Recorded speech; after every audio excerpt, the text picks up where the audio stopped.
Bonjour à tous.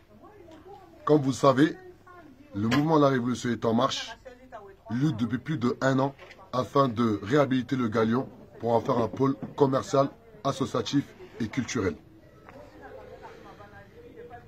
Le mouvement La Révolution est en marche souhaite réhabiliter et créer un pôle commercial, associatif et culturel. Pourquoi?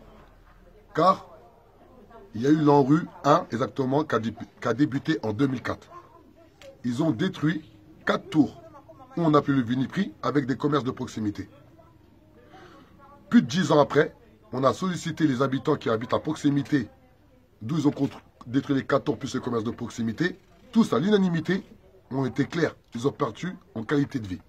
Ils ont perdu en qualité de vie, tout simplement. Donc de là, on s'est dit, pourquoi détruire le Galion et par la suite de ça, on va perdre en qualité de vie? Pourquoi pas réhabiliter le Galion? Tout simplement. Et en créant un pôle commercial, associatif et culturel. Faire un vaste projet social et économique autour du Galion et profiter à l'arrivée du Grand Paris. Oui, effectivement. C'est que nous, on a pour but de faire en sorte que le Galion soit un point névralgique de tous les quartiers nord de la ville d'Aulnay-sous-Bois. On veut que le Galion puisse profiter à l'ensemble de la population de la ville d'Aulnay-sous-Bois avec l'arrivée du Grand Paris. En sachant que le Galion il est bien desservi. Il y a la A1, la A3, la A104, l'aéroport de Charles de Gaulle, l'aéroport du Bourget. Et c'est pas normal qu'aujourd'hui, nous les habitants, on va dire défavorisés, des quartiers dits populaires, on peut nous nommer comme on veut. Mais aujourd'hui, on ne profite pas de l'arrivée du Grand Paris. Et ce n'est pas normal. Il y a aussi un vrai manque d'écoute de la municipalité de la ville d'Aulnay-sous-Bois, en termes de concertation, en termes de sensibilisation de la population. Aujourd'hui, au 3000, personne n'est au courant de quand va être détruit le Galion. Et pourquoi va être détruit le Galion, et surtout, qu'est-ce qu'il y aura après le Galion. Par rapport au Galion, nous avons mobilisé des architectes, un réseau de militants, les commerçants du Galion, la preuve là, ils ont un commerce du Galion.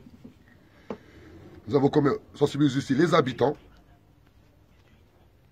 Pour le but, ce soit vraiment que le Galion soit géré par la population, avec la population et surtout pour la population.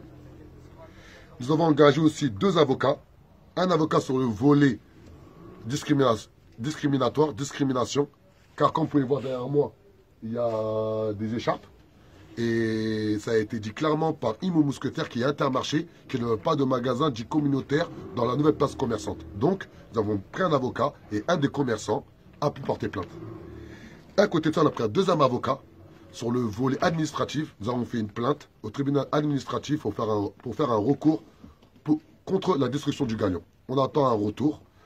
Sur la publication, je vais mettre toute la plainte, un grand pavé. Voilà, mais ceux qui veulent savoir les tenants et les aboutissants, ils pourront lire. Et pour finir, moi, Adama Traoré, j'invite monsieur le maire de la ville d'Aulnay-sous-Bois, monsieur Béchiza, à venir au Cap, place assise, il y en a exactement 200 places assises, afin qu'on fasse un débat démocratique. Monsieur Béchiza vient avec son projet de destruction, il nous expliquait pourquoi il veut détruire le Galion, et moi, je viendrai avec le projet de réhabilitation, et pourquoi je veux réhabiliter le Galion. Là, je parle en jeu, et là, je parle que de monsieur Béchiza. Car à un moment donné, c'est de ça qu'on parle. Lorsqu'on a une personne qui pense détenir tous les pouvoirs et avoir des actions dictatoriales, et bien à un moment donné, moi, je prône être révolutionnaire face à un dictateur. Tout simplement.